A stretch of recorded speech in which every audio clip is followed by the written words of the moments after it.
Good evening, ladies and gentlemen. How y'all doing? How y'all feeling? Welcome back to another edition of Get Off the Damn Fence. I'm your host, Larry Caution, joined as I am each and every week by co-host Calvin Thomas, co-host Justin the Barber Harris. Gentlemen, how y'all doing tonight? Um, Same better, Dave. Yeah. Hey, What's going on technical with y'all? difficulties. We thank y'all for joining us on a special Wednesday night edition. We do apologize that we weren't able to bring to you the show in our normal time Oh, slot. shit. But if you know, there was a snowfall on Tuesday night, caused some disruptions to the plans. I work in the hotel business. I got to be flexible. It is what it is, but I appreciate you all's patience. And we're back tonight to bring you all the coverage that you just deserve. And we want to make sure that we cover everything from this past weekend because it was a doozy. The Super Bowl took place on Sunday. I know we all have many thoughts on what transpired. Many things have been said since Sunday, without repeating anything, but we need to give our perspective. So we're going to get into that first. We're also going to be talking about the NBA All-Star Weekend is coming up this weekend. A lot of festivities going on in San Francisco, including All-Star Saturday night and a new format to the NBA All-Star game, which will be interesting. And we'll talk about that, put our own spin on it later on tonight, thanks to Justin with his great idea to come up with that. So without further ado, let's get started talking about everything that we saw from this past weekend. Super Bowl in New Orleans. Wow, what a Sunday, what a spectacle. A lot of people had a lot of predictions on how that game would turn out.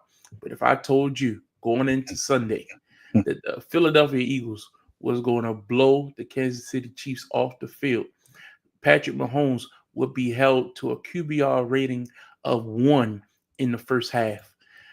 I don't know if anybody would have bet on that. I don't know. I had the Eagles winning. I picked the Eagles before the year, so I'm not acting like I didn't think the Eagles would win.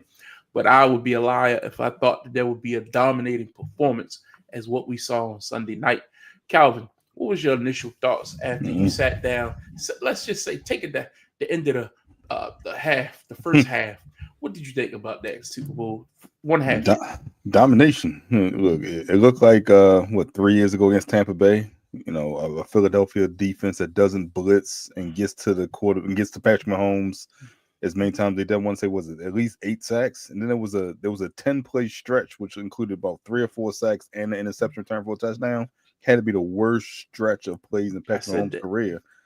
I don't think no one expected the defensive line to come out so motivated to come out and just dominate like they did, which seemed like each and every play. You know, they gave a couple garbage touchdowns, but that game was far and away more than an 18-point victory. And I didn't expect it. I don't think a lot of people expected it. I did pick the Eagles as well, but I thought it would be more of a Saquon game, and he was basically held in check. Their defense put that offense in line for 2 touchdowns with an interception return for a touchdown and the interception return close to a touchdown as well. So that defense, they should have been, the defensive line should have been MVP. You could have picked anyone off that defensive line, the way they were getting to Patrick Mahomes and the way they were just putting hands on him in any which way. And look, I didn't expect it, but it was a sight to see. It was a pleasant sight to see. And I think this is the second time. So you see the blueprint of how to beat Kansas City. You don't blitz, you get it down there off the defensive line. We've seen it twice. So it's up to everybody to replicate it. Justin, what was your thoughts? One half in of what you saw on Sunday. And you pick Kansas City.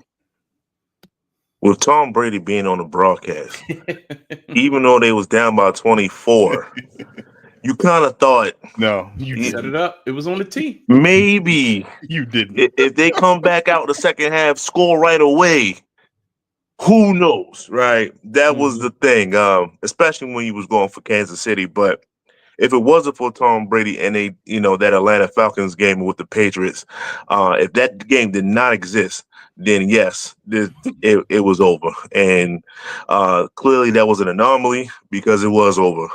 It got worse, and then it got garbage points at the end. I picked up a few things watching this game. The most important thing that I've seen, 2 things stood out. 3. One, I think Kelsey, it might be done. Might be time. He has a lot of things that he works with off the field. with his brother, with his girlfriend, and other things. So it's it was plays in which he literally gave up on the play.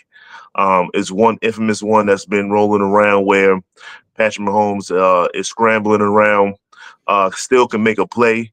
A flag was ended up being thrown, but Travis was just standing there like this, like, I can't believe this guy's doing this. Like, I can't believe he didn't see me. That kind of a thing. So this is not the game to have that kind of attitude. Clearly, the second thing I noticed, and 2 and 3 are kind of woven with each other. I was honestly looking back at this game and I was thinking, Lamar Jackson and Josh Allen probably would have preferred played a little bit better I agree versus this defensive line. I think they would have won. Because I was looking at plays in which, I went back and looked through, I looked through a lot of these offensive plays that they had, offensive snaps. And Patrick was running around, still trying to make a play. But with a 4-man rush, sometimes you got to take that one hole and you just got to go right through it. And Josh Allen and Lamar, especially Lamar Jackson, are the prototypes for this type of a blitz, this type of offense, this type of defense. So I was then looking and said, well, they're not playing, obviously, and Patrick Mahomes is somewhat athletic. But if you notice, especially in the beginning of the season, like he comes to camp chubby. He comes to camp not necessarily in the best condition as he should be. Why? Because throughout his whole career, and it worked all the way up until this point, right? It's his arm. As long as I can throw the ball, I'm okay. Well, maybe if you was a little bit better condition, maybe if you were the athlete like you can be, is in you. You clearly can be an athlete. You can clearly scramble and run for yards. This was the type of game where when they only was pressuring 4th down linemen and everybody else was in coverage, you didn't have the schemes and you couldn't scheme people open. He had to be the difference maker. And I think he was not. I think he got shell shot. I think he started to over pursue, or overthink that the pressure was coming.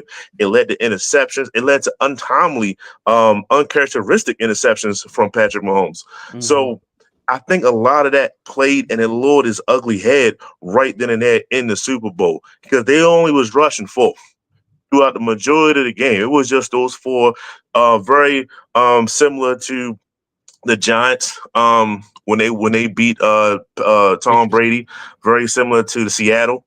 It was just that kind of onslaught defensively, but he could have made different plays throughout the course of that game, especially in that first half.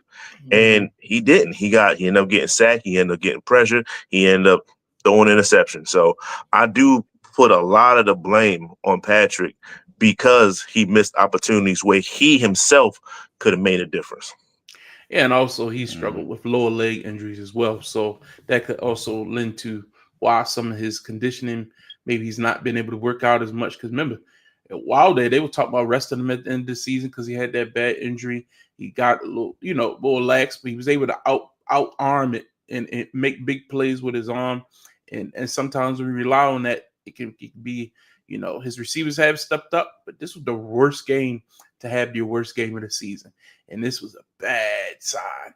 But I got to give all credit to that Philly defense. They played well at all 3 levels because they didn't need to blitz. They kept good coverage. And then when he thought he had something, that Cooper DeJean interception for a touchdown was absolutely sensational. So you saying that he made a person that's not like us relevant out the cornerback position during Black History Month? That what you said? That's what he did. Understood. They got playmakers at every level in the Philly. You got to tip your hat to him. He a rookie too, right? Yeah, a rookie. Yes, and it was his birthday. Yeah. Yeah, him and Saquon, right? Yeah, Saquon celebrated his as well. But I want to give some credit to Jalen Hurts. All week, a lot of people were saying if Philly's going to win this game, me included, it's going to have to go through Saquon, and Jalen Hurts will have to do just enough to get him over the top. Well, they shut down Saquon. Kansas City had a decision to make. Are we going to let Saquon paper cut us to death? And then big play, boom, in the game. They didn't. They gave the Kansas City defense credit. They didn't give up any big rushing yards. But it was Jalen Hurts who was able to pick up timely third downs time and time again, getting a big play here or there to extend the drive. Um, Big throw. He got one call back on the pass and call. Got bailed out on another call where I didn't think it was roughing the receiver, defensive receiver, but it extended the drive. But the defense is what really turned that game because they got the pick six. They forced the interception at the 14-yard line, which gave the Eagles offense a short field. And in the end, when it was time to make plays, Jalen made them, give him all the kudos in the world. Nick Sirianni stuck with his game plan. Even though the run wasn't working, they still kept running the ball. I mean, it was so many plays where Saquon went nowhere, but they still kept a healthy diet of the run. And you look on the flip side, Kansas City abandoned the run very, very early and put Patrick Mahomes out there basically. Did they ever start the run? I mean, if you go back, I watched the game again today. They tried the first drive. He ran once. It was they only had 4 plays. I mean, it is what it is. They got like 9 yards on first down with a pass. They got the first down, and then it was 3 and out after that. Like it was boom, boom, boom, boom, boom. The next drive, I mean, it was shut down city after that. It was like big play after big play by that Philly defense, and they got to give them all the credit in the world. But I also want to tip my hat to the offensive line of the Philadelphia Eagles. They imposed their will. Did you see Chris Jones on the sideline stretching his neck out and all that other stuff? Yeah. They were wearing him down. Yeah. They were wearing at that. That was after the push. Yeah. Hey, it's effective. Yeah, pause that. But anyway, great job, great game plan. And we got to ask ourselves some big questions because a lot of the comments after this is storyline related. Patrick Mahomes has now played in 2 Super Bowls where he was utterly dominated. The last time against Tampa, a lot of people didn't give him all the blame. They said he didn't have an offensive line. His receivers let him down. We've heard all the excuses. But this time, team was loaded. According to what everybody was saying, this team was perfect for this season. The receivers were coming on strong at the right time, no matter what. They always in every game. And I told y'all all year I didn't trust this team, but they kept pulling out victories at the last minute and close wins, and that gave people confidence to feel like they could always pull it out. Well, they ran up against the better team, and the better team smacked them in the mouth. And that's 2 times now. Buffalo beat them earlier this year when I thought they were clearly the better team. And look, Kansas City rectified that loss in the playoffs. Got to tip your hat to them on that. But then this team just was overwhelmingly better on both sides of the ball. And now they world champions for it. But we got to ask our question. Going into the Super Bowl, a lot of people were talking about this GOAT conversation. What does this loss by Patrick Mahomes do to that comparison? We had this conversation right here on this very show last week. Some of you all, I thought, was comparing it to the entire 10 years of Tom Brady, 6 championships with the Patriots. But no, y'all, I mean, I try to break it down like, the first 3 was one dynasty and then the other 3 because it was a 10-year gap. But if we look at it, what does this loss do to Patrick Mahomes catching Tom Brady in any way? Calvin, I'll start with you. It puts it on pause. I mean, I don't think it's a wrap, but it definitely puts it on pause and makes it harder for Mahomes to catch him. Tom Brady had what we said a 10, 12-year drought in Super Bowls. He lost 2 during the course of that span. He lost 2. So it puts it on hold, and I think it also allows for more quarterbacks to be into that conversation about who's number 2 now. But it puts it on hold because Patrick Mahomes still has 10 plus years of his career if he stays healthy. He still has time. He still can win more Super Bowls, get to more Super Bowls. When we think about it, the last 6 years, he's been to the AFC Championship game. So you can almost assume that he's going to make it again to the AFC Championship game, if not in the Super Bowl, before his career is over. However, when you look at the losses speak volumes because Brady never lost this bad. It was always close. It was always competitive, even down to the end. It came down to the last drive or the last field goal or a play made by the opposing offense in both Giants games. He never lost this bad and looked this bad in a loss. Yeah. You just can't wipe that from your memory. So it makes the hill taller to climb for Mahomes, but I don't think it's impossible. But I think it is. It's going to be a lot of work for him to do over the rest of his career because even if he wins 4 more Super Bowls, we're gonna still think about those losses and how bad he looked in both losses. And you can't just erase that when you're comparing the greats, because you have to take everything into account when you're comparing two quarterbacks. And also, one thing he can never do is beat Tom Brady again. He lost to Brady twice. He can never beat Brady again. So that's always going to be something against him as well. But he still has a chance, but it just got harder. The hill got bigger, and it's more competition now, because now I think you have to go back and include a Montana who went 4-0 and still has one more than Patrick Mahomes. Mm-hmm. So you still have to include some of the greats, and then you still have great quarterbacks now who, if teams can prepare it for Kansas City now, especially in the AFC, you have a chance to beat them. So we have the salary cap coming into play as well. So I think it makes it harder for Mahomes. I don't think it makes it impossible, but I think we got to push this conversation down the table for at least 2-3 years and see what happens in the next couple of years before we even start to compare Tom Brady and Patrick Mahomes again. What you think, Justin? What did Kenny Smith say when Vince Carter won the slam dunk contest? It's over. It's over. This thing is over. He had one shot to say that he did something that Tom Brady could not do. Now, could he technically still do it? Technically, he still can. He can still get another three-peat.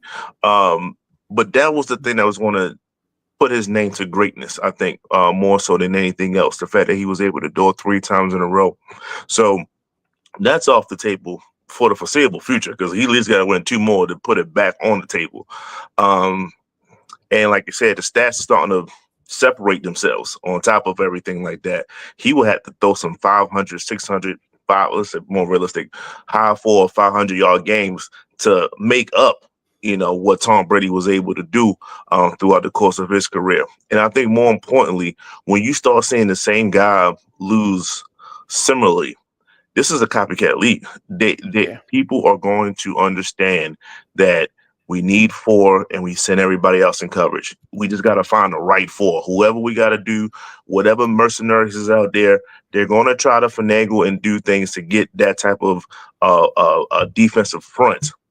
And his main weapons, that is the Patrick's main weapons, mainly Travis Kelce. I said in previous show, like, we're going to see how he is without his number 1 target.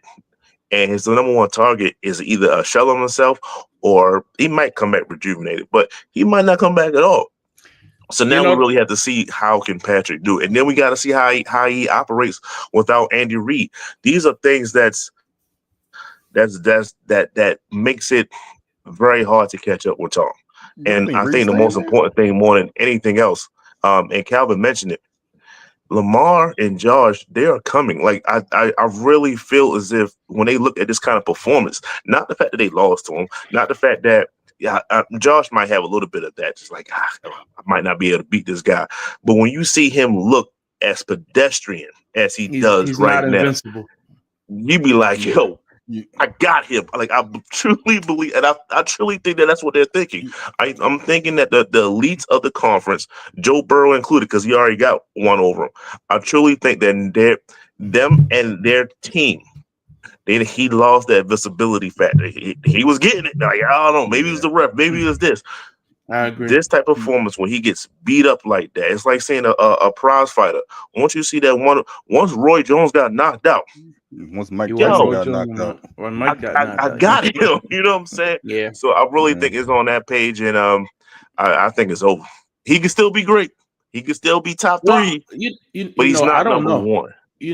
This is a real good question, because if you really look at it, look at his last 3 regular seasons. He has not had any like all-pro numbers. He didn't even make the Pro Bowl this year.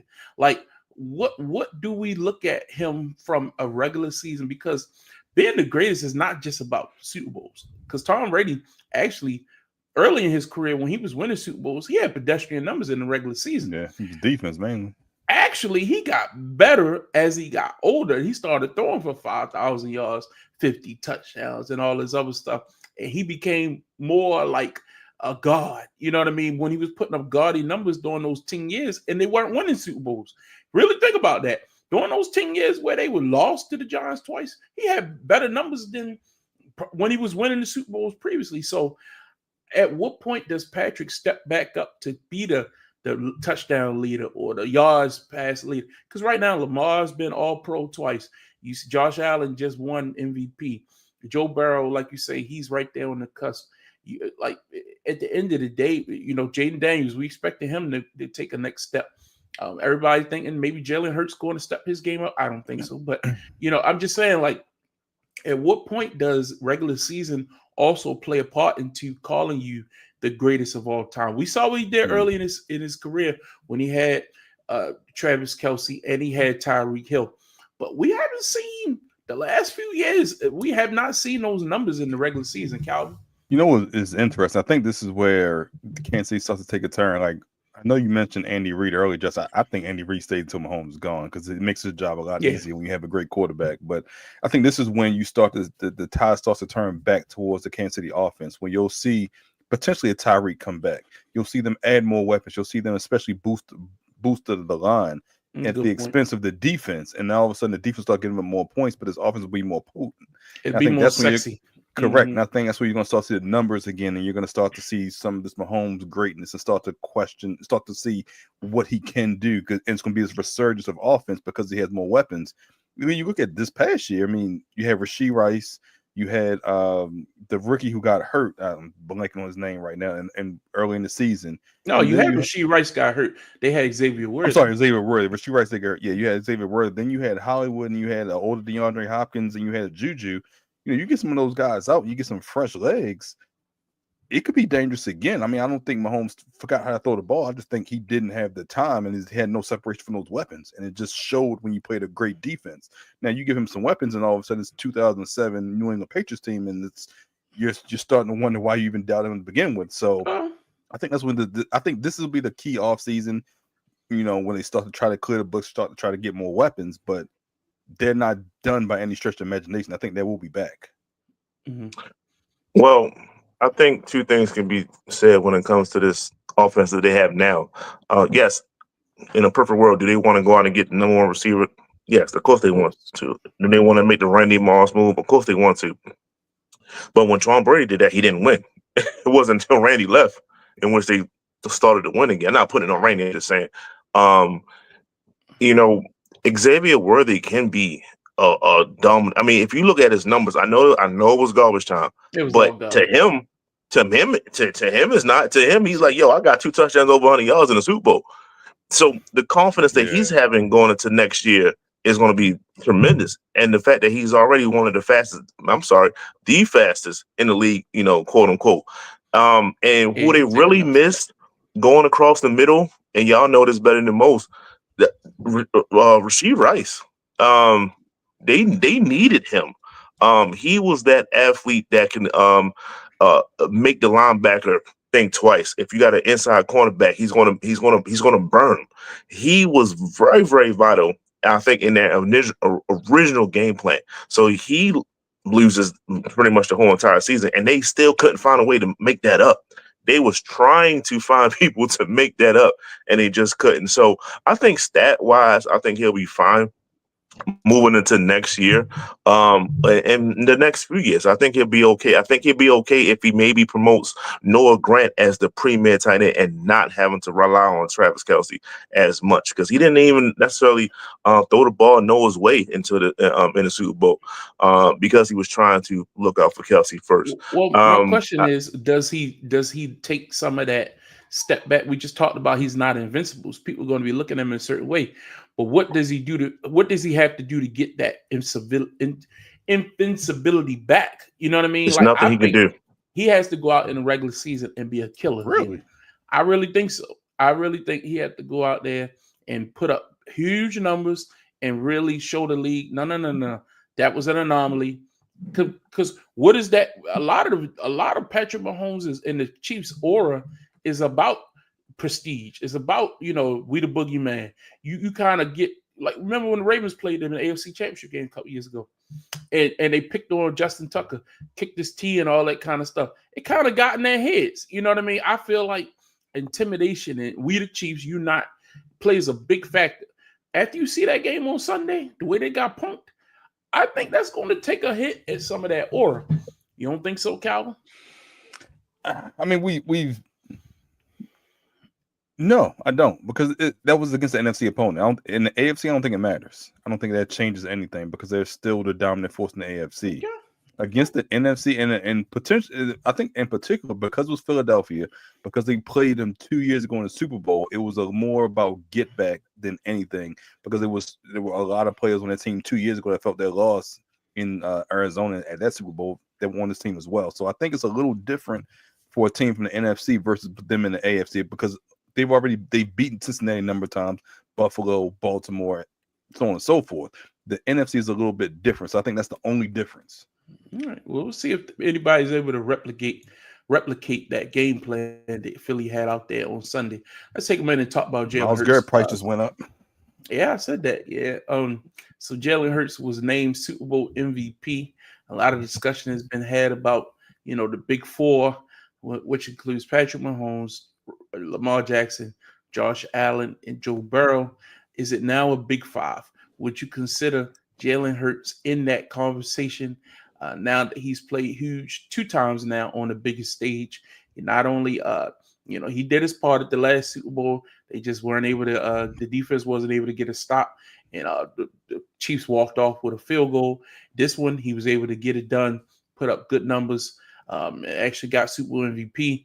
Does this mean that Jalen Hurts has emerged himself in that top 5? And if winning the Super Bowl doesn't do that, what does? Justin, your thoughts?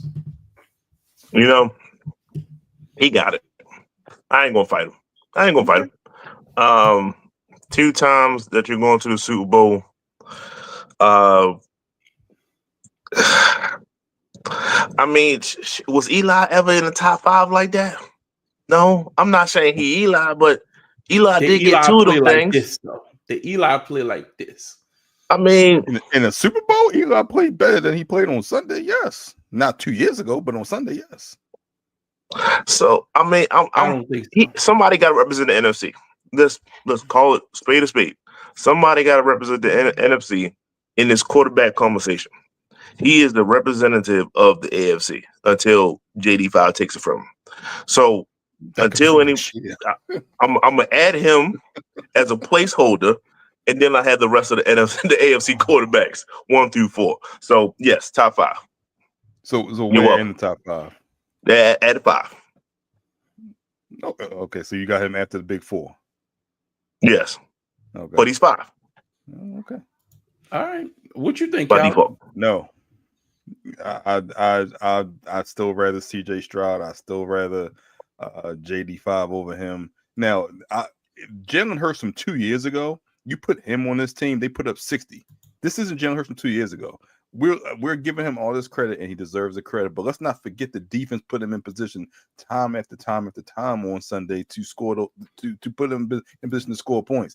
There was nothing, in my opinion, that he could have done to lose that ball game. The defense just handed to him on a silver platter. The defense was the one. I mean, he was throwing dimes, bro. He threw it down. They were up 24-0. Okay. No. He threw a few of them. He threw a few of them. Touchdown. They got stopped at the half-yard line. That could have been a touchdown right there, and then he ran in himself. Okay, that's to Dawson. Look, I still Dawson. It wasn't even to one of his big receivers. I still think Jalen Hurts from 2 years ago is far and away better than Jalen Hurts that we saw on Sunday. I don't know what happened between 2 years ago at the Super Bowl, last season when they experienced all the internal downfall, and then this season, because even late in the season we were having a conversation about, can you win if Saquon is held in check? And the defense stood up, in my opinion. Like I said, Jalen Hurts from 2 years ago, if that was him, I would have no problem putting him in the top 5. I just don't think he's the same quarterback for whatever reason. You want to say injuries, you want to say playmakers, whatever the case may be. I'm not saying he's not top 10 or even top 7, but I think there's a clear definition between the big 4 and even a JD5 who led a team with not nearly as much talent in the NFC Championship, or even a CJ Stroud who's had two great years in the NFL as well. So I still think there's a big drop off from them to Jalen Hurts. I'm not saying he's not great, but I don't have him in the top 5. 6, 7, yes. Who's but not 5? In top 5. Who's 5 for you? I'll put CJ Stroud, like I said, or JD5 in the top 5. How about you, Justin? Who's in your 5? Who was in the 4? We know who the 4 is. Stop You it. said Mahomes, Lamar, Allen, Burrow. That was your 4, right? Yeah, okay, bet. Those 4 Oh. and then Jalen, yes. I agree with that, man. Like, come on, we can't sit here and ask a guy. Look, we hold everybody to the Super Bowl standard, right? That's what we do. That's what the media does. That's what fans do. Talk about Lamar need to get it done. Josh need to get it done. Yada yada yada. We talk about Mahomes. I've never heard him say Jalen need to get it done prior to Sunday. But guess what? He did. That's my point. You're right. He did. I'm not saying he's not great. Well, no. You're taking like he's not You top definitely five. know that's cap. Because had he failed at this position, he would have got crushed. You think so? By everyone. That's why he carried that attitude like, this is what y'all want, right? Why he would have got crushed. Why would have gotten crushed when Saquon was MVP of the team? When we know the Philadelphia because you led the team and you let him down. That's why he gets crushed for the second time. Held up his end of the bargain. He held up his end. What was the end of the bargain? Not turn the ball to win. He's a starting quarterback. Okay. You said not turning the ball over. What's the stat line? Specifically on Sunday. That's what I'm talking about. Specifically, you don't think he had good stats on Sunday? Running, he had 70 yards rushing. Plus, what he did, he extended plays with his legs. Picked up big third downs. Would he have been your MVP or someone on that defensive line, particularly Sweat or Jordan Davis? I would pick Jalen Hurts. He was the quarterback of the team who put up multiple. I picked Jalen Hurts too because everyone else was a group effort.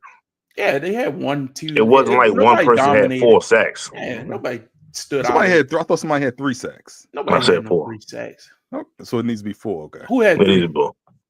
4 more. Who had 3 sacks? Look, you can't even name it off the top of your head. Look at that. Sweat. I don't think he was that dominant. Come on. Anyway, Jalen did his job, man. When Saquon was getting shut down, he took it upon himself, stepping up in that line. Same thing you asked for. Same thing you asked for. Why did Mahomes do this? Jalen did it. And that defense was hunting. Anyway, I think he's still going to be disrespected. Okay, so no, I'm not saying that disrespect that. I'm not saying I'm disrespecting him, but you're starting a team. Who are you taking ahead of him? Is it just a big 4? Those 4 quarterbacks I named. Okay. I think he's mobile. I think he's smart. He's intelligent. He's a good leader, a good representative of your organization. He got a good head on his shoulders. I like him, man. I really do. And I've liked him ever since college.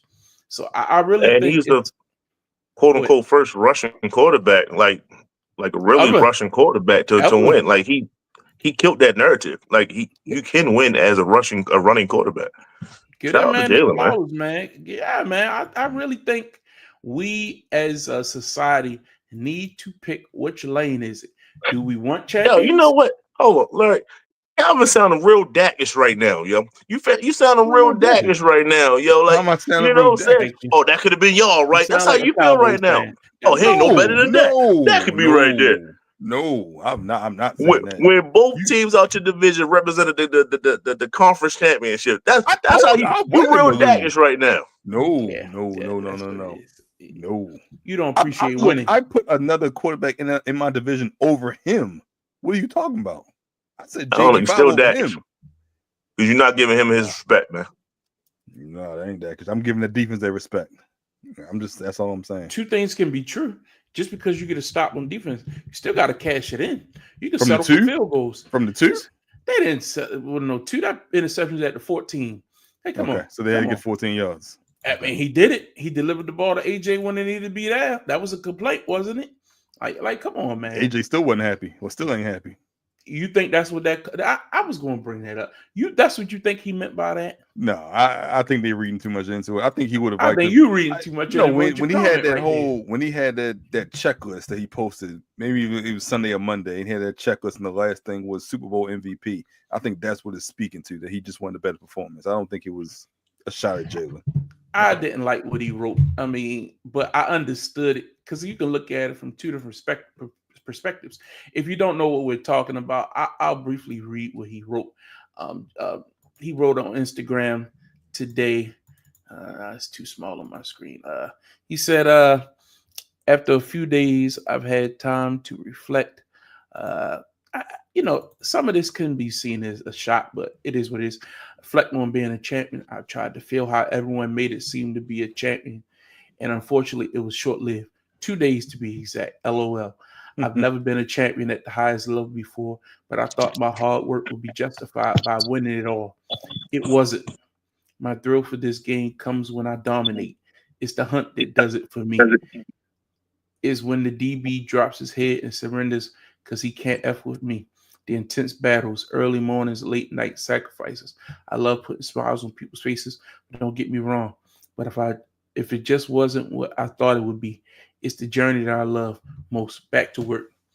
So some people took that as, or he would have been more happy had he got 150 Better yards numbers. receiving Even and if they dominated lost. throughout the game and Yeah. been more of a contributor. When I'm like, yo, you caught a touchdown in the Super Bowl. You had big catch after big catch. If you wouldn't have pushed the man in his helmet, you would have had another. I didn't think that was a push off, but you But did. it is what it is. I mean, Yeah. but it's not like he didn't have opportunities to put up numbers. It's not like they didn't include him in the game plan. It's not like it was Saquon. No, That's true. he had his opportunities. So I'm looking at it. Maybe he just saying, as a champion, your work is never done. It's not, you're back to the grind. He chasing up. I mean, you can read it two ways. Does he want to go to a team where he can just get a bunch of numbers? Be my question. Do you think now that he's won a ring? That's how people are going to read it. He's been paid as one of the top receivers. Does he now want to go somewhere where he's more the focus of the offense? Wasn't he the focus of Tennessee? He was young. I think he was emerging, and he just didn't want to pay him. I'm not going to say because they had Derrick Henry, so I'm not going to say that he was the focus at that point. And Derrick Henry was more in his prime than he is now. Think about it. You'll never be happy. You done played with Derrick Henry and Saquon Barkley. Got a Super Bowl ring. He'll be happy if he caught 120 passes for 1,500 yards and goes 7-10. He'll be happy. He got a ring. It's not the type of guy I want on my team. But he got a ring. I mean, he's a champion, man. If you're Philly, you don't get rid of him. I mean, he's part of your offense. He's part of this offense that you can continue to grow. I mean, you got a young defense, so I mean, you don't get rid of him. Yeah, I never get rid of him. I'm just saying from a pure team perspective.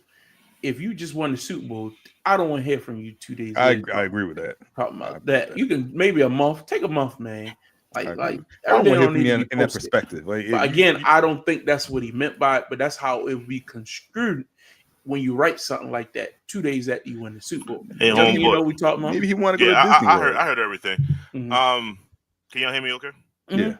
So this is the type of stuff that make you on the market. I'm not gonna lie. Yeah. T. Higgins is looking for opportunity. Yeah. I will find another. AJ doesn't realize he's replaceable right now.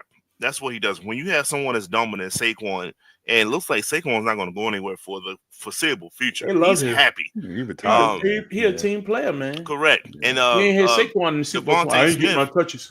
Is everything, right? He the college, everything. Came in the league. He won a championship, and he was too small and all this other stuff that he had to deal with. No, he's a NFL premier receiver. He could be number one on other teams. AJ Brown has now put himself as a replaceable guy, and just like Shannon and all them veterans say, like, yo, they only keep you until they can replace you. Yeah, he's replaceable now, so he should be very, very, very cautious of what he says. Hey, great play. He made some good plays. But he could be replaced. That should have been enough. But to go out, like I say, even if that's not what he meant, and I don't think that's what he meant, it can be construed that way. So you shouldn't say it. Everything don't need to be posted on social media. Anyway, yeah, a lot of stuff. Let's talk about that halftime show real briefly. What did you all think of it? I'm gonna give you all the floor, give you an exegesis. I know a lot of people have had, going over it, fine tooth comb. A lot of things have been said over the last a lot of days. Copy and pasting. Yeah, you see that. People that didn't pick up certain notes after they read dissertations. Now, they the smartest person you ever heard from in your life. Calvin, what was your thoughts on the Super Bowl halftime show with featuring Kendrick Lamar? I want Justin go first on this. I think we're going different on this. So I want you to go first. Performance 7, good 7. Message, content within the performance, on the biggest stage that pretty much America has, other than maybe the presidential election. A strong 10 for me. He took the opportunity to get his message across. The thing was littered with nothing but symbolism and Mhm. deeper meaning, Easter eggs, whatever you want to call it. It's just I expected Kendrick to do that. The thing is, and I think what people have an issue with Kendrick is, I mean, he could have played more hits, and that might have made people feel a little bit better. But We actually aligned on this, so I'm surprised. he had a flow to everything, and he had a nice way that he wanted to end his message in a sense, right? So I don't have issues with that. People were looking for just nothing but the hits. That's what they want when it comes to a halftime show, and you have to, in order for it to get a consensus thumbs up by everybody, you gotta have nothing play nothing but hits. There's something that everyone can sing along to. People don't want to go back and say, "Oh, what did he say? Oh, did you get that? Ayo, ayo, hey, what did it mean when he did?" People don't want to do that, right? They not what Jay-Z say. What you trying to get knowledge? Like people don't want to be on that wavelength, when it comes to Jay-Z versus Nas. People prefer Jay-Z and Jay-Z's hits and everything like that. So I don't, it was worth a second look. It's worth a third look, to be honest with you. It was real deep, and people just don't have time to be deep, and that's just That's what it true. is. To each his own at that point. I overall I enjoyed it. I thought we were different on this, but I completely agree. I'm tired of seeing people repost and say the deeper meaning when I don't even know if you ever listened to Kendrick Lamar in your life, or if you're just trying to sound deep or want to sound intelligent or make you feel like you understood the symbolism that was being portrayed at the halftime show. Like you said, he could have played more hits because I think that's what was, I don't want to say expected, but I think that's what you wanted to see, or the majority of his fans wanted to see if you've been a Kendrick Lamar fan for the last 10, 12 years. Um, Everyone wanted to see Not Like Us as well. I didn't really matter to me, but because it's, I don't know. And I think one thing that really stood out to me was the energy in the Superdome. His performance, in my opinion, need energy. You look at the Pop Out concert, the energy was there, the camera work, everything that just made that show stand out. It just wasn't there, or you couldn't portray that in that big of an arena with everyone, not being so intimate and so close. So I think that's what kind of took away from it, took away from performance for me. It just didn't feel as though the energy was there, and it was hard to grasp the true performance because you wanted to feel that energy even from your screen 1,000 miles away while you're watching the Super Bowl. But performance wise, message wise, it's what I expected from Kendrick. The symbolism from the chain to the flag with the kids holding the A, to every little detail, the Uncle Sam piece, every little detail was great. I expected more hits. I expected, there was a rumor of a guest performance besides SZA. So I expected that. So I expected more from the performance piece, not from the actual show, but just from the performance for the songs from the playlist piece. I think that's what I was disappointed in, that I just expected more and I didn't get that in that perspective. Okay. Very interesting take on it from both of you all, and I couldn't agree more. Again, it's Super Bowl halftime show. A lot of people tuning in. They are football fans, but it's just the general population watch the Super Bowl. It's the most watched telecast all year long. So The only thing I did, and I forgot to mention this, I don't know if you can expect much. I don't know if you can expect hits when you were just at the Super Bowl 2 years ago or 3 years ago at this point, I think. So I think that may have been played a little part into, even though he only had two songs 2 years ago or 3 years ago, whenever that performance was. So maybe that played the piece. But I just expected a little bit more from the playlist, or the set list, I should say. So let me bounce back a little bit. When you mentioned the energy, I mean, it would have been hard to duplicate that because people that goes to the Super Bowl Agree. aren't his All true right. fans. Agree. You know what I'm saying? And the true fans aren't close They enough out to of put the yeah, price range. I So agree. to have that energy from the pop off concert, you would never, even if this was in LA, you wouldn't I receive agree. that. Um, so like I said, I mean, it was just him rapping the whole entire time, and most rappers aren't the best performers. Let's I just call it perform. what Yeah, it is. that's true. It's for entertainers. Usher, he's perfect for that But because he can give a whole entire show. Same That's with why I said it's a Rihanna. 7, not because of the songs that he played. It was more so he was just walking around rapping. That's all he can do. And I'm not knocking him for that, but I can't compare that to the MJs of the world, the Beyoncés of the world, when they can sing, give you songs or whatever the case, and perform a whole. I mean, Rihanna was doing some crazy stuff, and she was pregnant. She was pregnant. Like Mhm. that's a different level of performance, but I still enjoyed the content by far. I guess Yeah. what I'm saying is like if you perform more of your commercial hits early on to kind of get the energy or some more of the songs that people know and trying to get the energy there, and then you kind of ride that wave into your performance. And I think that makes a difference. I think I can with see that. starting I can off with understand that.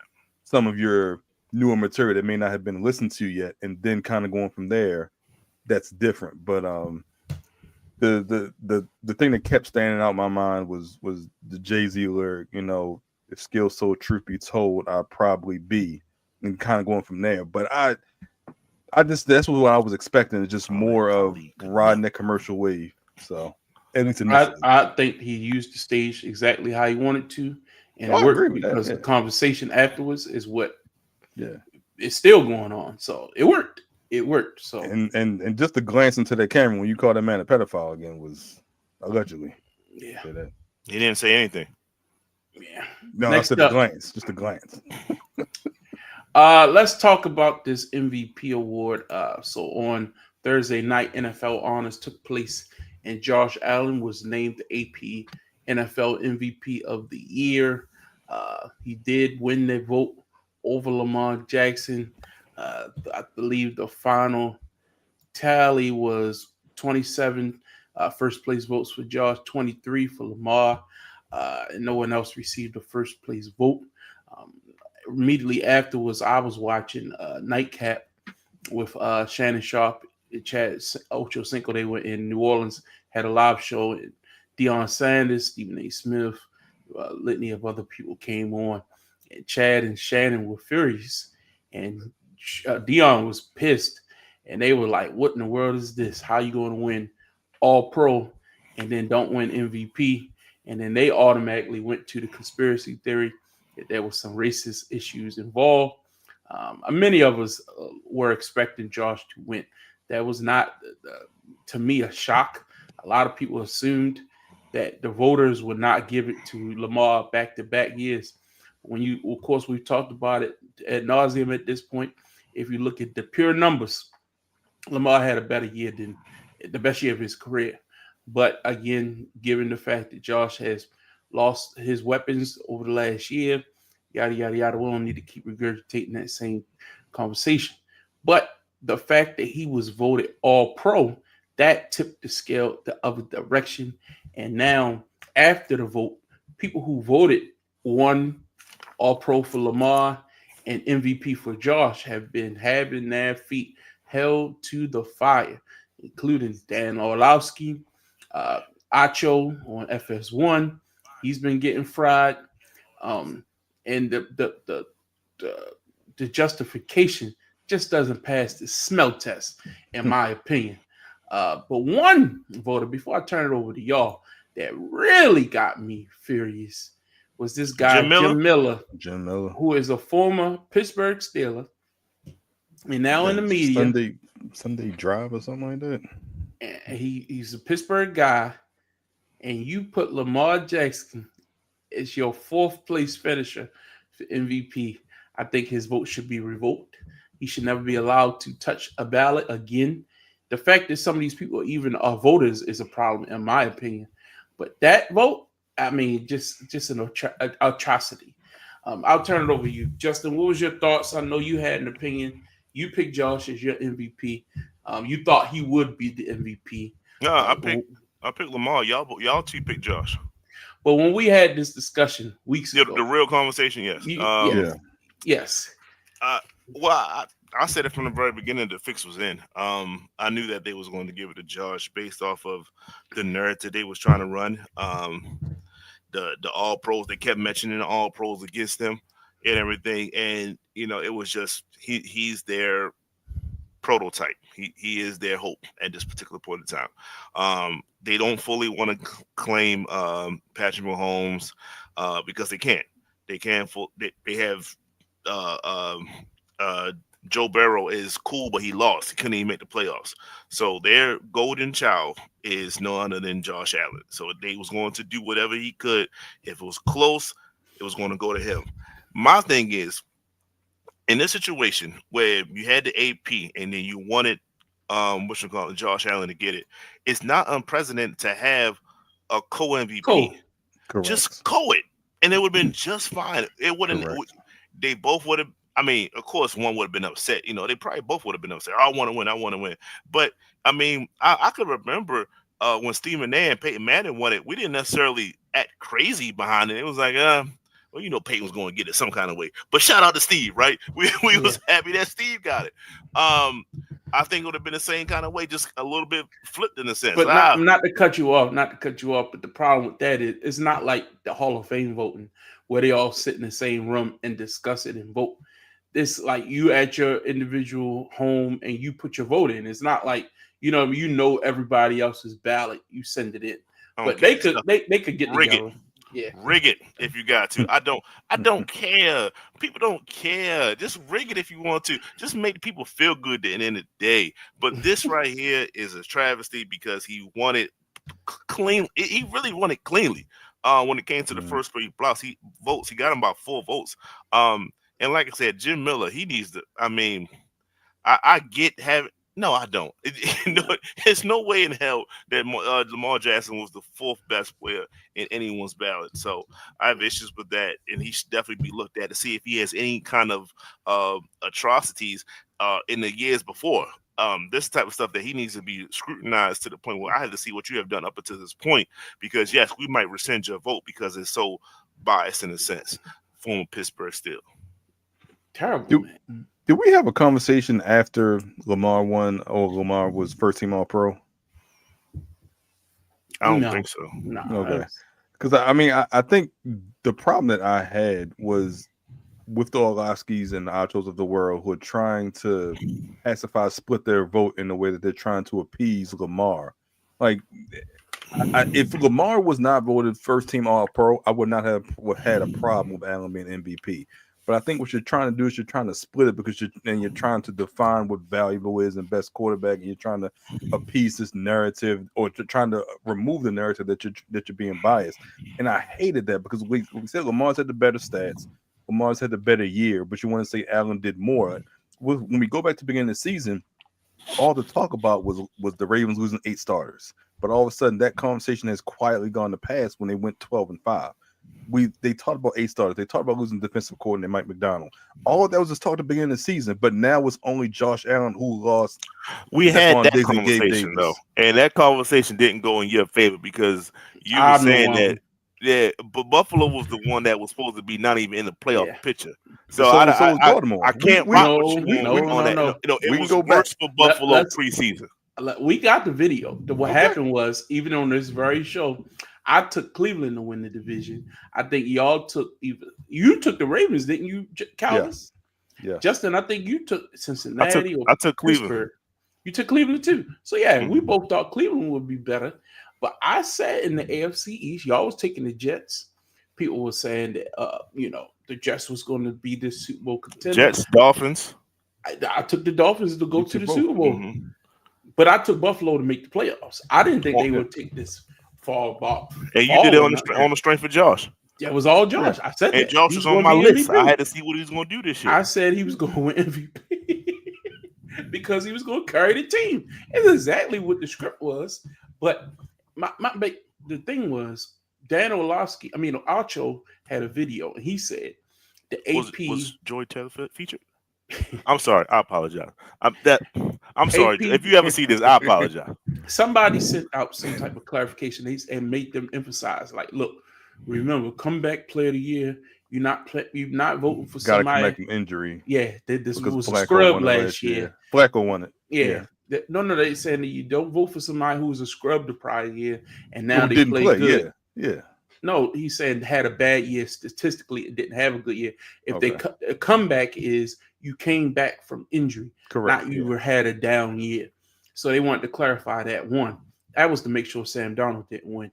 Two, And so Joe Burrow can get something. exactly. Two, their clarification was most valuable player is not who played the best. Who's the It best? was who would Had the- hold their team. Basically, it was telling them vote for Josh Allen.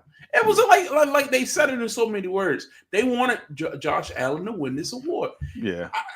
But The fix was in, man. Go ahead. look, the reason I can't be completely upset for two reasons. One, I feel as though Lamar didn't win because of his performance last year against Kansas City. If he performs better, he's not the reason. If he's looked at as not the reason that they lost or they win a Super Bowl, he wins MVP this year. That's one. Two, if they beat Cleveland or if they beat the Raiders and they end up with the same record, it's no contest and he's the MVP. So I can't be completely upset when you had a chance to not make this an argument and you did not take advantage of it. However, I still think besides for even with those two reasons I named, he still should have been an MVP for a various amount of reasons. And I think Josh Allen won it because that's who the league wanted to win it, because they didn't want to reward Lamar Jackson with a third MVP. And you haven't even made a Super Bowl, because now we're downplaying Super Bowls, we're downplaying the team aspect, and we're just rewarding individual performance in a regular season, which all of a sudden is an issue because that's what that's an award that's supposed to be given. But yeah, It is what it is. It is what it is. All right, let's move on. Just briefly, we'll touch on this. Congratulations to the 4 players that were voted into the pro. They're going to be voted in this August Pro Football Hall of Fame. Eric Allen, former cornerback. Jared Allen, defensive lineman, outside defensive end, big sack guy for the Vikings. Antonio Gates, star tight end for the San Diego Chargers. And then Sterling Sharp, former standout wide receiver for the Green Bay Packers. All deserving in their own right. I know some people can argue if Jared Allen deserved to get in. Eric Allen has waited a while. Different people have different opinions. I think all of them are worthy of being in. It's not like they were first ballot. The question I have is, who do you think was the biggest snub from this year's class? I'll start with you, Justin.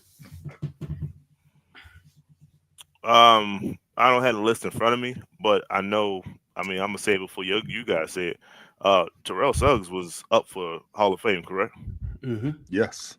I believe that he should have got in over Jared. I think he was more of a game changer than Jared Allen. I mean, honestly, let's be real, man. If it wasn't for that little horse collar, that horse thing that he did as a celebration, we wouldn't be talking about Jared Allen the same way. He just looked at as another sap type dude. There's a lot of them at this particular point, but to carry on the front side of a defense that was still formidable post 2000 Ravens, which arguably is the best defense of all time. To follow it up and to win a Super Bowl on top of everything is, I have issues with that. I have issues that he maybe should have got in before Jared Allen. Jared Allen should have been still fishing. All right, Calvin, your thoughts? I agree with everything you said on Suggs. I'll give you another play, but I agree with everything you said on Suggs. And I don't understand why people are upset because Suggs' numbers are better, but they're saying when he played longer. Since when is longevity a negative in any aspect in any sport? So Suggs should have got in over Jared Allen. Suggs should have got in before Jared Allen, is my point as well. Because he has a better resume, has a better record, and he has 2 rings. But I digress. In my opinion, is Luke Kuechly. He was the best middle linebacker for 5 years, in my opinion. He only had an 8-year career. He went from defensive rookie of the year to defensive player of the year in his first 2 years. Luke Kuechly was the best linebacker, was the next Ray Lewis, and he has a resume that's similar to Patrick Willis. And it took him a little bit longer to get into the Hall of Fame, but Luke Kuechly was the best middle linebacker for 5 years. Even though he had a short career, he should have gotten in first ballot. Now, look, I love Suggs, and my pick would have been Kuechly as well. I thought he was dominating. I mean, if you're going to put people in with short careers like a Terrell Davis, now Sterling Sharp, I think Kuechly gets in. I don't think I think he'll wait, but he'll get in. Yeah, I agree. Suggs, I love Suggs, but I was hard on Suggs, Calvin, because it was a lot of years there. Suggs was a no-show. Like he'd get hurt or he just disappear on you. And look, he never led the league in sacks. His high for his entire career was 14, which is nothing to sneeze at. I'm not saying 14 ain't bad, but I'm not going to act like Jared Allen wasn't a premier pass rusher season after season. 11, 15 and a half, 14 and a half, 14 and a half, 11, 22, 12, 11. Like, you can't sneeze at those numbers. I think that's a premier pass rusher in this league. And you get 22 sacks in a season, you going down to infamy. So yeah, I don't think he's not worthy of being in the Hall of Fame. I don't know if that's he. I don't think he was first ballot either. I think he finished playing in 2015. Yeah, so he waited. year. Yeah, he waited 5 years. That's not bad. I really think that there was no bad picks here. Gates definitely deserved to be in. Eric Allen played great. A lot of his and I take the word of the people who played against you a lot too. And a lot of receivers say Eric Allen was a tough out. Like he played the position. So that carries weight. So again, I don't think Eli is a Hall of Famer at this point in his life. I think he should wait some time. Will he eventually get in? Of course, he's a man and he'll get in. Did you all have a problem with Eli having to wait, Justin? I have zero issues. He can keep waiting. He can get in on the senior ballot when they do it every so the often. Legend, yeah, and I'll be okay with that one. But by me, I thought honestly they was going to do the first brothers thing. I honestly thought they was going to give it to the Manners first, and I definitely was going to feel some kind of way. So when they gave it to Sterling, and those that listen to Shannon, he's going to get emotional off top. But when you see that whole thing, and then you start to see compilations of when he was getting inducted and how he said the only man that he wanted to be like was his brother because his brother was more like a father and all that, and then you'll see more of that, and then you say, well, damn, maybe I should look at the highlights. Like I forget to look at Sterling's highlights because I got to get past the love that Shannon has for him. That's all over social media. Given reason, it's not a show. If those that's watched Shannon and when he talks about his brother, that is real because it's the same thing every single time. And I watch Nightcap a lot, and every time he turned that wheel to talking about his brother and his sister and his upbringing, it's always the same exact stories over and over again. I'm almost finishing the stories for Shannon because it's the same thing, but it's respected that way. 1,000 square foot house. When he got in and he brought him over his house, I looked twice at that white lady that opened the door. Don't know who she is, but that's the assistant. That lady. Okay, cool, great, always even better. Doing all the bookings. And stuff. When he came, he was like, "What I need to invite? It's your house and all these other things." And then he showed him that, and then the follow up when he brought him out to Nightcap Live was even more present, whereas though he had time to actually reflect a little bit. But he doesn't listen to Sterling. He don't care. Like it just wasn't. He didn't play football to get these stats. He played football to put his family in a better position. And then finally, his brother came through and took them to a whole different level. Crazy. So it's a great feel good story. And I'm glad that they're the first brothers to go into the Hall of Fame. I agree 100%. And I really like the way they did it. And I can only imagine. Well, we can kind of write Shannon's speech for him at the Hall of Fame, like because he had told the story over and over and over. You're going to repeat the same shit, so it should be interesting. Let's get into some NBA before we get out of here. NBA going into the All-Star break. A lot going on as the records sit tonight. I know I was keeping an eye on the score. The Knicks were in a double overtime game. Is that game wrapped up, Justin? I don't know. Gotta check. Yeah, it was like big time scores. Knicks pulled it out 149 to 148 in overtime. So they was down with like 4 seconds left Somebody hit a game winner. We had to check on that. But yeah, big win for the Knicks tonight. So these records are not accurate as we speak. This was up this morning. The Cavs still lead the East. Yeah, every team played today too. So yeah. Yeah, so this will be updated. I was very interested to see what these Lakers will look like against the Utah team that they're playing back-to-back against Utah, because I believe they played on Monday. Yeah, and they're getting smoked right now. Not a good look. Not a good look for the Lakers team. I know they went out today and they picked up Jeremy Lin. Not Jeremy Lin. Alex Lin. Alex. I was like, whoa. Hey, not Jeremy Lin. Alex Lin. I think he's playing tonight too. Yeah, but you see how they look. They down 73-98 currently in the third quarter. A lot of way to go, but still, that doesn't look good. For comeback. Yeah, sure. But we got some big stories that we do need to cover before we get into it. Let's offensive player of the week in the Western Conference last week was Luka Doncic. Team went 4-0, averaging 29, basically 30 points a game, 10 and 10. That's Nikola Jokic. Yes, sir. Excuse me, Luka Doncic. It's late, man. See? Been a long day. And then they say about us, y'all with the same, right? See, that's terrible, yo. Come and on, his name yo. right there on the screen. Jesus. Nikola Jokic. And in the Eastern Conference, look at Trae Young, averaging 31, 10 assists. Team went 3-1. And again, big loss tonight. Tough loss against the Knicks. So they've been playing some good basketball. That's a good win in the Garden. You know how Trae is in the Garden. So I damn sure want to see the highlights of that he put game. up 38 and 19. But it wasn't enough. Y'all whole starting five played at least 43 minutes. That's wild. I mean, That's wild.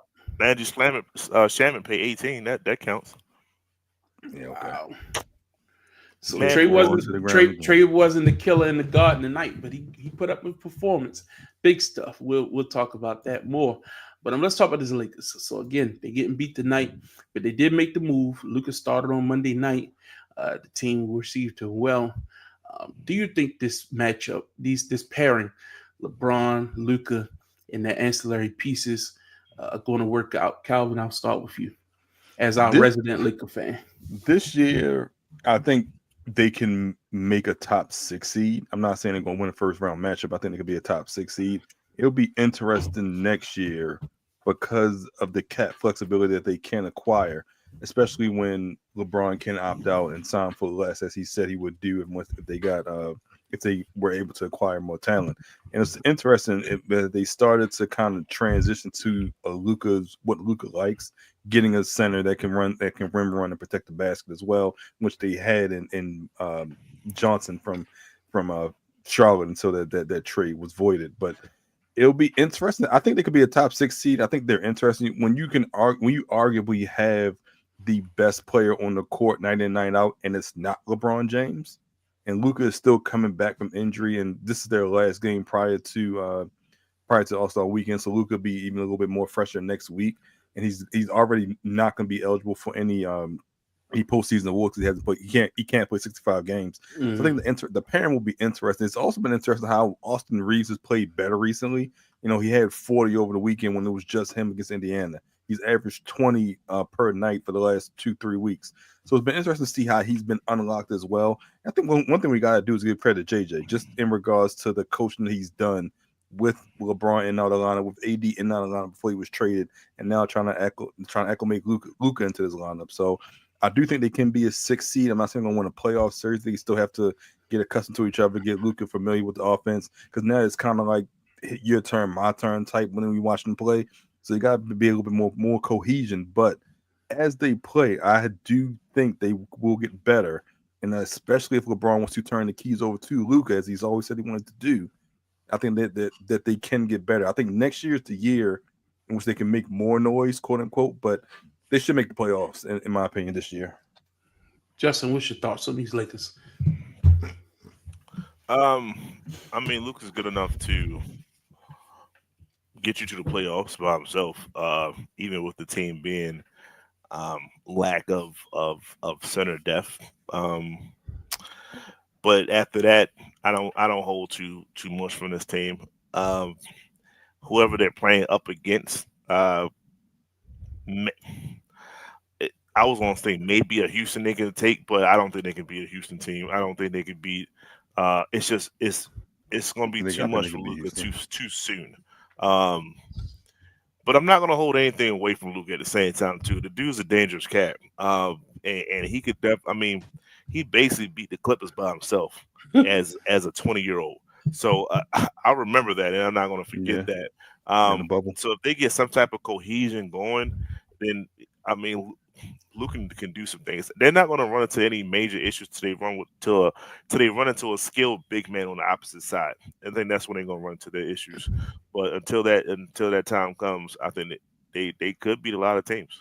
Yeah, it's all about matchups. They don't want to run into Denver.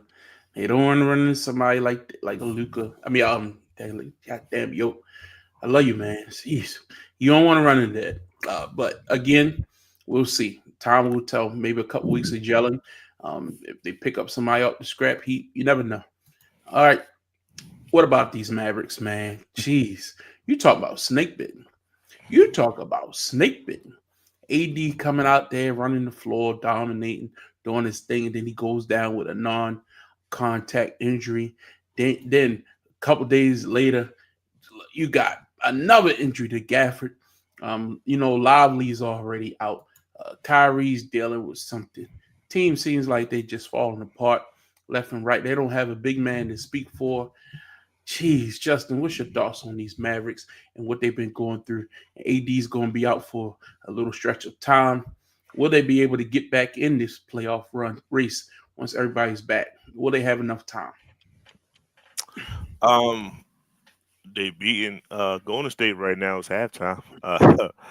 So when they win, who knows? But at the end of the day, we're dealing with a Kyrie led team now. Hopefully AD can get back. Uh, like I said, he should be gone about a month, so we'll see where they're at that particular point in time. They are 2 games above 500, so they have. I'm not going to say they have room for error, but they have some time to at least battle for the 10th seed. I truly feel as though if they can get within the play-in tournament, then we'll see where they're at after that. We can argue at that point and see what's going on. So yeah, they're right in that playing era, and they could beat fully healthy. I think they could be any one of those teams that's in that heat. So we'll see who ends up there. But I truly feel as if I like the composition of an AD led team, but he has to be healthy. But that Yeah, first half was very telling. I'll say that. I know they was like, yo, we might got something here, and then it quickly went away just like that. That's the But problem. they had it for a half though. So if That's I'm the Nico problem. Ernson, hey, all my chips on that first half. Don't worry about the second half. All my chips on this first half right here. This is the goal. This is where I want us to be, and hopefully he's a great salesman. yeah, that was very inspiring for that first half to 3 quarters. It's just, can AD stay healthy? I mean, at this point, if you have AD, Kyrie, and even Clay playing at whatever percentage of Clay he is, you can win. You can beat most teams most nights. And AD is your best player, getting easy shots for your other guys. If he's healthy, they're a dangerous team. It's just a matter of if he can stay healthy. And we saw him go out. He just came back prior to even when he was traded, he was out. Well, Can he that's stay what they were healthy? saying. Did they It rush him was back? he re-aggravated something. So Well, it made it worse though, because it wasn't that abductor. It was like it was a pulled hamstring or something before, and I then thought it now was it's. still his midsection. I didn't think it was. It wasn't the same abductor they were talking about, because he was only out Well, for.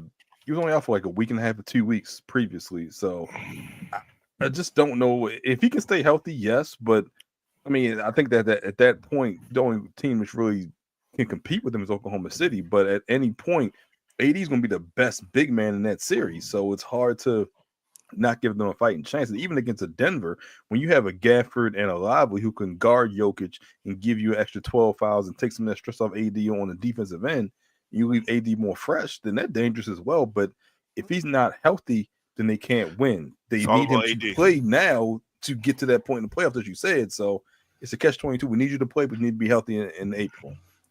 Yeah, I agree. So, speaking of, Jimmy Butler is now a Golden State Warrior. Um, Warriors looked solid the other night. They're in a dogfight right now with the Mavericks. How far can this Golden State team go as currently constructed, Calvin? Playing? Maybe. I mean, I don't know what Jimmy adds. It's not. This isn't adding Kevin Durant. This isn't the shooting, the scoring of Kevin Durant. This isn't even the defender Jimmy was 2-3 years ago. You're adding an older star who needs the ball in his hands to create shots, and you're taking the ball out of Steph's hands. You're taking the ball out of that movement of that offense as well. So, is he an upgrade over Wiggins? Yes, but how much of is he an upgrade to get them to the playoffs? Or could they get to that 60? I don't think so. I think this is a play-in team. I just don't see what Jimmy adds. This isn't Miami playoff Jimmy. This isn't that Jimmy. So I don't see what he adds. I don't see him adding that much. I'll say it like that. Mm-hmm. Justin, what's your thoughts? I beg to differ a little bit. No, he's not Kevin Durant, and he's not what he was 2 years ago. So that is true. But they do have some kind of offensive flow once Steph Curry gets on the bench. Once he takes his breathers, Jimmy can play through those minutes, and now Jimmy can actually get his scoring off at the same time. So I think they have actually a smoother ride to the playoffs, to the play-in, because they still got to work their way up, and the other teams aren't going to necessarily fall back like that. So the play-in will be a dogfight. That'll be very interesting actually moving forward, to keep eyes on that. But I like the move. I like the reason why he wears number 10. I don't care what he said. He had a run in with Tim Hardaway. Tim Hardaway won number 10 for the Warriors. So he said, well, So if you're going to hate on me, I'm going to be better than you in your jersey. So he's coming with a chip on the shoulder already. So these are the Jimmy Butler antics I actually enjoy versus what I was seeing in Miami towards the end. So I like it so far. I wish they would have gather their resources to get a solid big. They tend to fall in love with this 6'8" kind of a guy that's throughout their whole entire lineup. Even Kevin Looney is like 6'8". So I wish they had a true big, but we'll see how far that goes once they get to the playoffs. But I like the move with Jimmy with this team. Yeah, I think a lot of people comparing him to Andre Iguodala move later in his career, but he still can put up points. Defensively, is he going to be able to still? Points?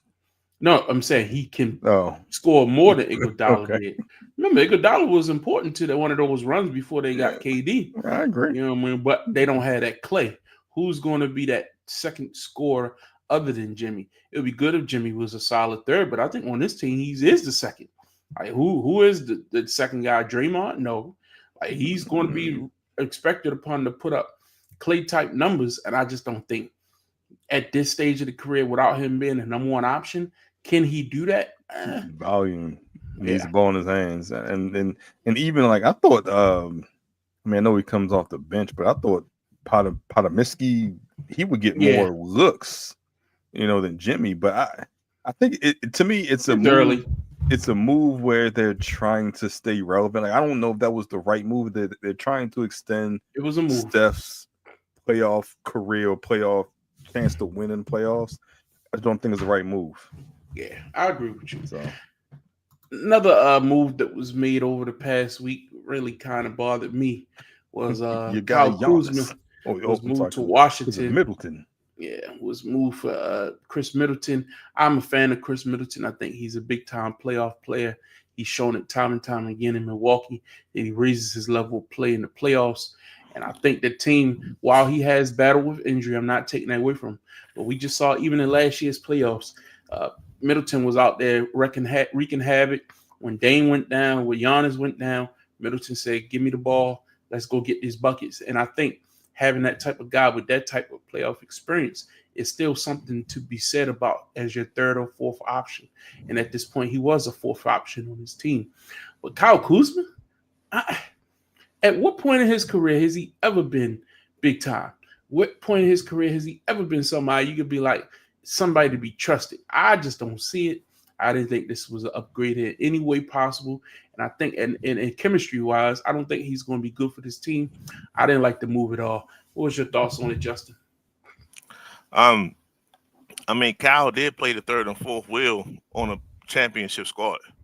So we're going to give him some playoff experience. He does have a championship ring under his belt when he played for LA, so You he talking about the does bubble? have championship playoff experience. He does have that, whether it's in Orlando or wherever it could be at. So I yes, didn't think he was the third or fourth option on that team. we're going to Let's. give him that At what because point that's was he what he the third was. or fourth option on that team? Hey, Rondo, I can say Dwight Howard. I can say, No, not offensively. No, I mean, team wise. I mean, defensively. KCP. I can keep those are going. arguing points. However, he was there, so he does have championship experience. I want to just echo that. Uh, I mean, who they play tonight? They played Minnesota tonight. He was the second leading scorer with 19 and 13 I with ain't no talking about the Giannis, regular season. I'm and talking No about they in beat the Giannis, him. yeah. They playoffs. beat them. So what Yeah. I'm saying is, you have to give him that leeway, that time, and we'll see what I he'll hope do. so. I hope so. So yes, is Middleton a better playoff performer? Of course he is. But can you rely on Middleton on a day-to-day basis? Of course you can. And that was the problem. We don't know when he's going to have an injury. We don't know when his feet going to give out, so on and so forth. So I'm going to go younger and a little bit more clearly fresher. And then we're going to see what we can do with that moving forward. Listen, Dame and Giannis both signed off on this thing. They wanted Chris out of here. So I don't, I don't see Giannis saying anything. I didn't see him say anything via social media or anything like that. He wanted his boy, his friend, all love to you. Go have fun somewhere else. So welcome, Kyle. I hope Kyle does well for Milwaukee. I mean, I think Doc won them out there as well. Just him not being as reliable as Doc once, especially post Olympics, 4 years ago. I'm not sure how much Kuzma fits but I mean, Dame has the shooting and the spacing for Kuzma, and Giannis gets double teams as well. So it could be a good move for him to hopefully unlock him offensively as well. We really haven't seen that, because even in Washington, it was kind of like a free for all. There was no structure, there was no offense, so we really don't know what Kyle Kuzma can do. So I'm kind of in wait and see mode with this. Tonight was a good start, especially with no Giannis, and you still put up those numbers, kind of in replace of Giannis. But I don't know if this makes a difference in where they want to go, which is the finals. And I found it interesting that Dallas even called. We kind of talked about this last week. Dallas called about Giannis for Luka, and Giannis basically said no, even though there's been some back and forth about whether or not his long-term plans are to remain in Milwaukee. But we'll see. I'm still waiting to see more about this one. I mean, I don't think it's a stretch that he don't mind playing with Dame over Kyrie. I mean, I think Dame fits better playing with him with his 3-point range and stretching the floor and allowing the floor spacing. So I think he likes Dame. I don't think he has a problem playing with Dame. It's just they haven't been able to fill out the roster. And again, if this helps, it helps. I mean, I'm not mad at it. I just think that I have more respect and more deference towards Chris Middleton than others do. So it is what it is. Let's talk about Joel Embiid, because a report came out this week that he might require another knee injury. At this point, the guy has been injured throughout his entire career. He had 2 seasons, I believe, where he should. A lot of people thought he should have been MVP one year, and then he was right there. Didn't he win it the next year? Did he win MVP the second time? Mm-hmm. Yeah. So he got his MVP, went to the Olympics, and as I think I heard someone say, he technically wasn't injured in the Olympics, but he's never come back from the Olympics healthy. What is it? What is going on? Is this something that can be fixed? Is this another Zion Williamson situation? Or is it worse because he has displayed the level of talent that he should be a big focal point, and at this point, he's just not reliable? I'll start with you, Justin. What's your thoughts? My thoughts is I'm gonna ask you a question first. 4 years ago, let's take it back 3-4 years ago, and if somebody proposed a trade of a superstar talent for Joel Embiid, majority of people will say no. And then what happened? Lo and behold, MVP right afterwards. Mhm. I say that to say maybe people can see the writing on the wall. Because if I ask you for a trade today, no one would take Joel Embiid because he's injury prone, out of shape, just Bad type of a attitude. guy. You know, um, people said similar. People are saying something about Luka Doncic, and people said that that could be one of the reasons. That could be one of the things that Nico saw versus what other people did not see. He might see if Luka continues down the path that he's on, he's either going to be overweight to the point where he's going to injure himself year in and year out. And he was hurt this year. Will that continue? We'll see. That's kind of those we'll see things. But we do see the result of holding on to a talent in which you probably should have got rid of. They probably should have got rid of Joel Embiid. They did not. They decided to hold on to Joel. Of course, you won't want to hold on to a person like Joel Embiid. And now they're at a point where nobody will want him. You're going to get a low deal if someone does take him off your hands. And now they're stuck in turmoil because what are they going to do? They have him, and they double down with Paul George. And guess what? It's the same thing for Paul George. He's just as injured as Joel Embiid. What do you do? What does Philadelphia do? Let me ask you a real question. You're a Knicks fan. No, I'm not going to use the Knicks. I think they got a good nucleus. Calvin, you're a Lakers fan. If Philly was offering Joel Embiid and they just wanted draft capital, maybe who is your third option right now? Probably Austin Reeves. Austin Reeves. You telling me LA wouldn't make the deal just to take a fly? LA is a bad example because they don't have a center period. So I would say point. yes. Yeah. So it's teams out there who want Joel Embiid, even with his injury history. That's the point. And he's bounced back from injuries in the past. So I think we've seen such high highs from him. That's the thing. He does not bounce back from injuries. For stretches, though. He comes back, and then he can't maintain anything into the postseason. And that's when the injuries creep back up again. And would you shut him down? Reporter said that he wasn't. I would like to hear exactly what he said.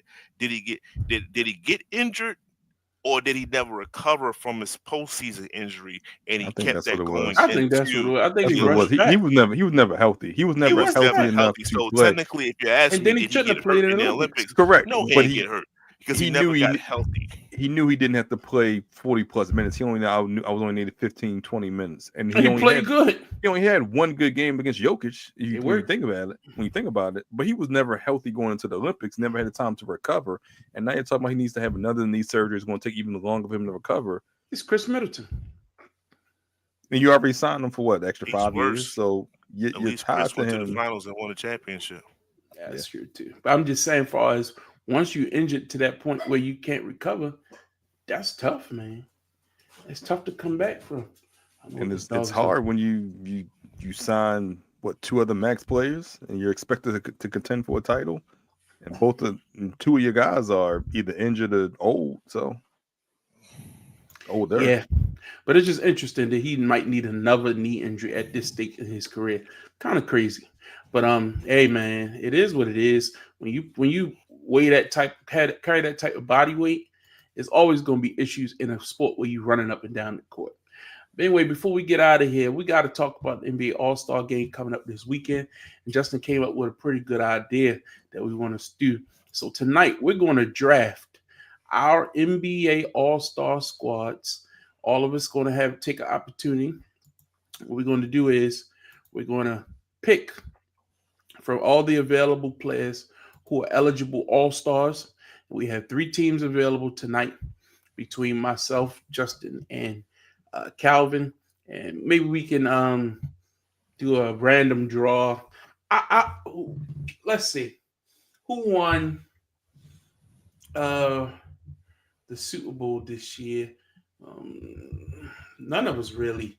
I think I took Philly to win before the year. Calvin, who'd you pick to win the Super Bowl before the year started? NFL. The Ravens. And Justin, you took the Jets. Okay, I'll decide whether I want to go first or not. You know what I mean? I think try to get reminded about that. Calvin, you can go second since you at least picked the playoff team, and Justin, you can take up the rear. Is that fair? I think that's fair. All right. So, One caveat. uh-huh. When you see Giannis, we gotta pretend that's Kyrie Irving. So Kyrie was the alternate. And who's the Yes. alternate for AD? Wait, did AD make it? Yeah, I got I my don't know list that. straight from NBA.com. because I don't know that. They have not updated their roster then. I thought Kyrie was the replacement for AD. I didn't I'm know. sorry, I Kyrie is a forgot. replacement for AD. Trey Young is a replacement for Giannis. That's Trey what it Young is. already there though. I didn't. Yeah, I got Trey Young. No, yeah, So that was my it's fault. okay. All right, cool. Yeah, Trey Young is on Team Chuck.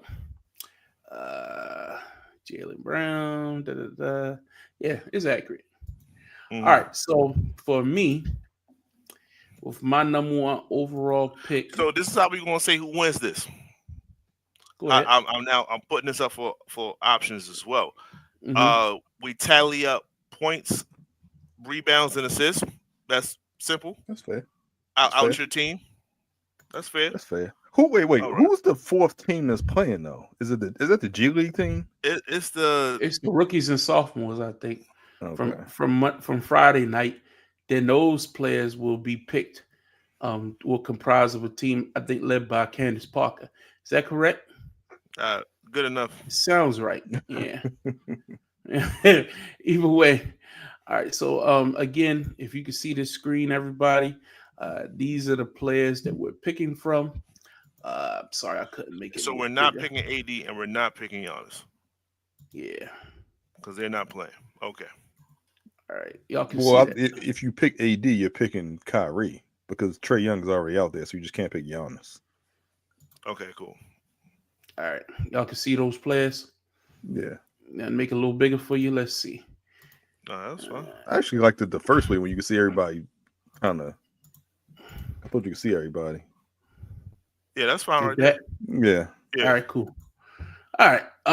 With my first pick, all right, I'm going to put this at the top.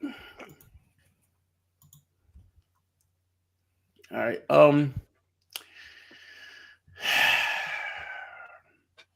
This is tough.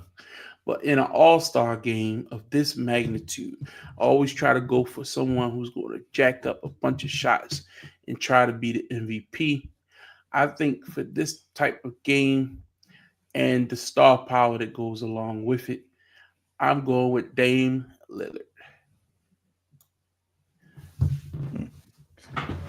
Calvin? So my pick, similarly, I'm going with young legs. Something to prove in this type of game where the stars shine, and someone LeBron who's had a James. rough summer, and is trying to lead his team back to back. So I'm gonna go with Jason Tatum. Mm-hmm. Justin? I need somebody that can catch fire, and then once they catch fire, it's lights out. Let's go with Steph Curry. Mm-hmm. All right, Justin, back to back. Another flamethrower once he gets it going. Not afraid to shoot the ball. Trust me, I know now. Number 2, I'm going with Karl Anthony Towns. Okay. I'm going with a young up and comer. He's here, defensive player of the year candidate. Is going to put up a ton of threes, more threes than I would probably like. But also going to give some rebounds and some blocks. I'm going with Victor Wembanyama. In an all-star game, I don't know. But for His me, first one too. Yeah, since I got the back-to-back, I'm going with the young MVP. Yeah, I wanted Shea, but I didn't think Vic was coming back around. Yeah, I like Shea. And then just because I got to have that veteran leadership, and he always plays big in these type of games, I'm going with LeBron James. Calvin? I'm going to go with the guy that just had 30,000 points or reached that mark last night. Welcome to the club. I'm going with KD. Okay. Justin? Well, these friends stay together, and it's about brotherhood at the end of the day. Anthony Edwards. Oh, okay. All right. Who's your second pick? Just in case he decides to have a great game as well, we're not going to have him pitch it here. Give me Kyrie. All right, but we'll I put guess you can put 80 AD there. for Yeah. the sake of Yeah. Kyrie. Got you. Calvin? I'm going to take someone that's leading this team right now to the best record in the Eastern Conference. I'm going to take Mr. Donovan Mitchell. I like Donovan. He can shoot from anywhere on the floor. I have enough shooting, so I need some type of big man that can, do something. But my options are limited, and but I'm going with the big fella, Nikola Jokic. And for my second and final five, to round out my top five, I really am happy with the squad I've assembled, and I think just from a respect factor, this man has been disrespected on many fronts. And I'm not going to add to that. I'm going with Jaylen Brown. Round out my starters, I'm going with a first-time All-Star, someone who's leading his team to a better record than I expected, a do-it-all point guard, and Mr. Cade Cunningham. Oh, I thought it was going. I Right. was going with JB. Yeah. I got them for the resident Knicks fan. What you got there? Nah, he don't need no more guards. What he doing? What you doing there, fella? Right. I got plenty of guards. But since I got back-to-back picks, come on, JB, get in that 5. Since I got back-to-back Can't let this man go last. All right. It's So JB to your left. these so are there our you starters. These are our starters. right. Now, man, we're picking reserves. Justin? All right. First up on the reserve tip.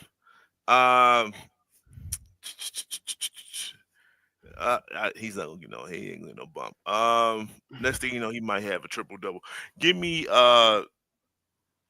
Pascal Siakam. Okay. Hmm. Who you got, Calvin? Getting tough. Going back with the young guys, I think it's a first-time All-Star. I can't remember him making it before, but I'm gonna go with Triple J. Okay, Jaron Jackson. All right. Let me think. Damn, this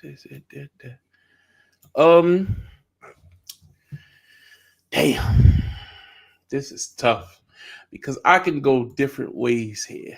I like Darius Garland, but I don't really need another guard. If I go, nah, I don't want to do that. I'm sorry. I'm thinking here on the fly because I didn't expect somebody to be gone that quick. You know what, big game? You haven't had a bad year. Come on to join the winning team. I'll take James Harden.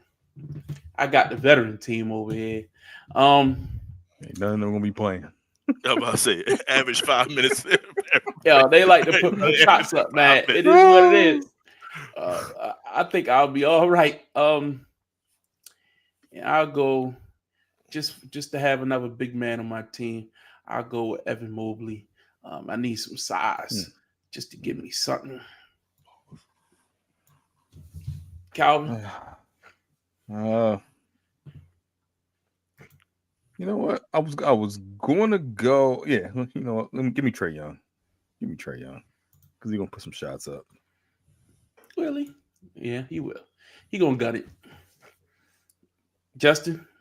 Great. I'm gonna take Sagoon. Okay. For those 7 minutes he plays, it's gonna be a lot of rebounds. You think you're gonna get minutes? I said 7. That ain't too much. Yeah. Let me see. Do I have his picture here? Is this his? The white guy. Yeah. The other white guy. The other one. Yeah. The other white guy. Who's your second one? Oh man. Fast break purposes only. Defense leads to fast breaks. Give me Jalen Williams. Calvin. I got enough shooting. I'm on a little bit more better ball handling, so I'm gonna take Mr. Darius Garland. All right, and Giannis ain't playing right. Correct. That's the Trae Young replacement. Yeah. So Tyler Hero, come on over. All right. So these are the teams. So Justin, this was your idea. What's your thoughts on how we determine victory? I like it. It was interesting. I definitely like my squad. I got some flamethrowers. I'm not even gonna lie to you. Um, I'm really looking at Anthony Edwards and Cat to take over this thing on their respective teams. You know how they're divvy up between their own respective teams when it comes to how they set the whole thing up. But Cat and Anthony Edwards, I think, are prime ready to try to outscore everybody else. All right. Calvin, how you like your team and how they shaping out? I like my team. I got some ball handlers. I got a lot of shooting, and I got some point guards that are gonna give up the rock. So I like my team. I should have looked at the squad to see who's actually going to play, who actually going to play a little bit more. But I like my team. I like mine as well. I like the combination of a Shea the Gilchrist, veteran team. Somebody got to pick the old heads. Hey man, Shea and Dame and the backcourt with LeBron. You know LeBron is super competitive in these games. I don't love James Harden, but Jaylen Brown, Jokic is a ball. I don't think he'll play long, but I don't mind it. I think I have y'all on size for certain. I mean, Justin, because Anthony Davis is there, you got Kyrie, so we got to remember that. You got a pretty small team. No, you finished it out then. Yeah, it'll be all right. Who y'all got as All-Star Game MVP? If you just regardless of team, who's going to have the best game on Sunday? I'll go first. I'm going with Cat, man. I'm going with Tatum. Okay. I'm going with Tatum. Okay. Now remember, the rules. Who you got? I'm going with Shea. Okay. Respectable. Respectable. I think Shea's coming. This might be a coming out weekend for him. Now remember, the rules are different. It's going to be played very strangely. It's like 2 pickup games. So let's go over the rules one more time, just to make sure everybody's on the same page. The format is kind of weird. Calvin, you're aware of what the format is, don't you? I know it's a 4th team, like you said. That's the rookie, sophomore, winner, and then there'll be basically 2 games, and then it's kind of like a playoff system. And then you'll have the finalists play on Sunday. So there's a possibility we have players on our teams that aren't even playing in that final game on Sunday. Yeah, so it's 4 teams, three teams will play. 4 teams in 3 games. 2 teams will meet one semifinal, game 1. Remaining 2 teams will meet in the other semifinal. The winning teams from game 1 and 2 will face each other in the championship game. For each game, the winner will be the first team to reach or surpass 40 points. So the 4th team will be made up of the rising stars that play on Friday night. Typically, that's the rookies and the sophomores. And then that team will put together a team to go up against the other Charles's team, Shaq's team, and Kenny's team. So just a reminder of how the teams are actually broken down, not our teams, but the actual teams. Team Charles is, I don't think it's bad on paper, but it's not great. I think Charles kind of went for, what Charles likes. And that's not necessarily a good basketball team. I thought Kenny actually put the best team together, Shaka. Shaq took a lot of the veterans. So if we want to compare about us 3, it's kind of similar to what I did. Kind of like yeah. So, so we'll see what wins out. Does the veteran leadership win out, or young youth? It'll be interesting, and then we got to take into account those rising stars, which will be interesting as well. Because on Shaq's team, you got LeBron, you got Steph, you got Tatum, you got Dame, Kevin Durant, James Harden, Jaylen Brown, and Kyrie. That's a team full of veterans who have been stars in this league. Kenny, he got Anthony Edwards, Jalen Brunson, Jaren Jackson, Jalen Williams. Bunch of no names, not no names, but good players, but just not no superstar, no household names, except for Anthony Edwards and Jalen Brunson.